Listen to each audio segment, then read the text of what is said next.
To speak with Allah is more than just uttering words. It is cultivating a living, heartfelt connection in which sincerity, humility, awareness, and consistency all play key roles.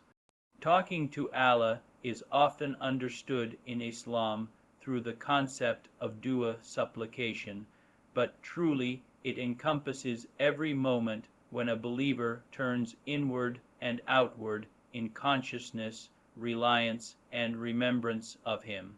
When a person sincerely desires to talk to Allah, the initial step is to purify one's intention. One must realize that this conversation is not about impressing others or showing piety. It is about recognizing one's need for Him, acknowledging His majesty, and trusting that He listens. The heart must be free of hypocrisy and distraction. Even if the tongue stumbles, the heart must remain firm in sincerity. Once that intention is set, one should begin with praise and thanks, glorify Allah, speak of His names, feel gratitude for His blessings.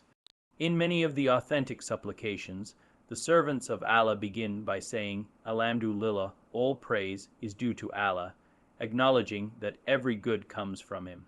It is also recommended to send blessings upon the Prophet before and within one's dua to invoke salawat, because doing so is beloved to Allah and opens doors of mercy. In fact, beginning a conversation with Allah by affirming His greatness and sending peace upon His messenger helps set the tone, reminding oneself of who they are speaking to and the reality of the connection. When making dua, one may speak in any language they are comfortable with. Arabic is not a barrier nor a requirement because Allah understands all languages. What matters most is the inner state, humility, softening of the heart, reliance, and trust. One can express desires, fears, hopes, regrets, gratitude, or ask for protection, guidance, forgiveness, ease, or strength. The form need not be rigid. It may be spontaneous, pouring out one's soul. The Prophet taught us that a servant says, O Allah, protect me from fear, poverty, sorrow, and so forth in simple, heartfelt words. There are certain etiquettes which enhance the meaning and impact of supplication. For instance, one should face the Qibla, if able, as a sign of respect and focus.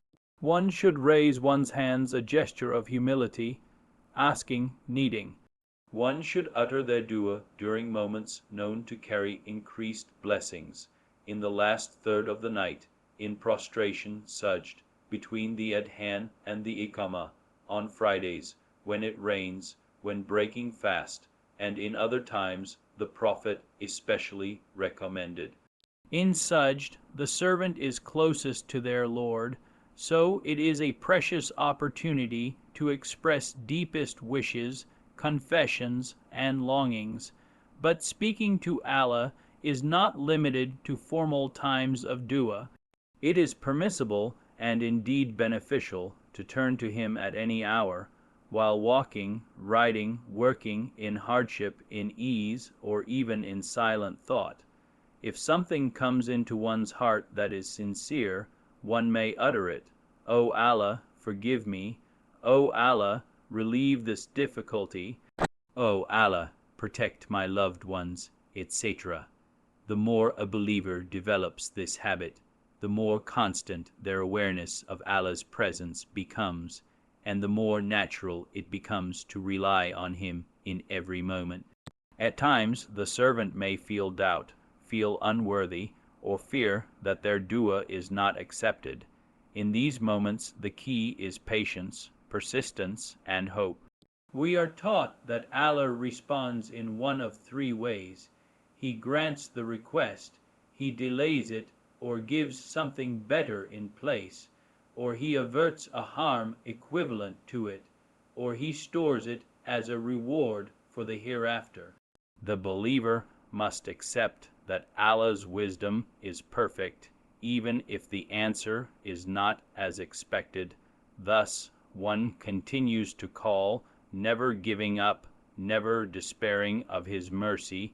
To deepen the connection, the believer must combine dua with consistent remembrance, dhikr, the regular recitation of phrases such as Subhan Allah, Alhamdulillah, Allahu Akbar, and La ilaha illa Allah softens the heart and keeps one mindful. Also, reciting Quran and reflecting on its meanings is another way of listening to Allah, for through his revelation he speaks to us. In the words of scholars, when you wish that Allah speak to you, read the Quran. When you wish to speak to Allah, make dua. Repentance istighfar is essential. One cannot expect a close talk with Allah while the heart is burdened with sins and neglect. One must turn back sincerely to him, seek his forgiveness, resolve to abandon what displeases him, and strive to do what pleases him. The cleaner one's slate, the more open and free their dialogue becomes. Guilt and distraction recede when the soul is purified. There is also the technique of Salat al-Istikhara when making decisions. After 2 voluntary units of prayer, one recites a special dua asking Allah to guide one to what is best. This practice shows reliance not just on one's own limited understanding, but invoking Allah's wisdom, seeking his clarity, asking that he open or close doors accordingly. One might wonder, does Allah ever speak back to us? In classical Islamic belief, revelation way is preserved for prophets.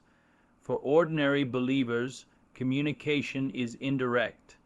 Answers may come through signs, inspirations to the heart, peace or unease in one direction, opening of opportunities, or through guidance in choices. Dreams, sudden clarity, a series of coincidences, or doors opening and shutting, these are ways Allah may guide. The heart may feel a pull, or clarity may dawn. One should be attentive and discerning, filtering such things through knowledge, wisdom, and consultation.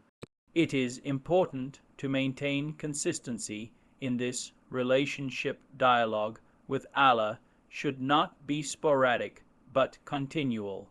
Even brief moments of remembrance, gratitude, or whispers of need build the habit of closeness. Over time, the believer finds that they turn to Allah instinctively in every small success or trial. Also, one must know that sincerity is tested. There will be times when the heart feels distant, when dua seems heavy, when distractions abound. In such times, one continues, redoubling effort, returning humbly, asking Allah to soften the heart, to kindle love and fear, to revive the connection. Seek to attend to one's inner state, reduce sins, guard one's tongue, keep company that reminds you of Allah, avoid distractions that deaden the heart. When making dua, one may call upon Allah by his beautiful names and attributes, O Rahman, O Rahim, O Al-Ali, O Al-Hakim, O Al-Fatah, O Al-Wahhab, etc. Because invoking Allah by his names shows awareness of his qualities and calls upon him in a manner suited to the request. For example, ask Al-Alim when asking for knowledge, ask Al-Ghafir when seeking forgiveness, ask Ar-Razik when asking for sustenance.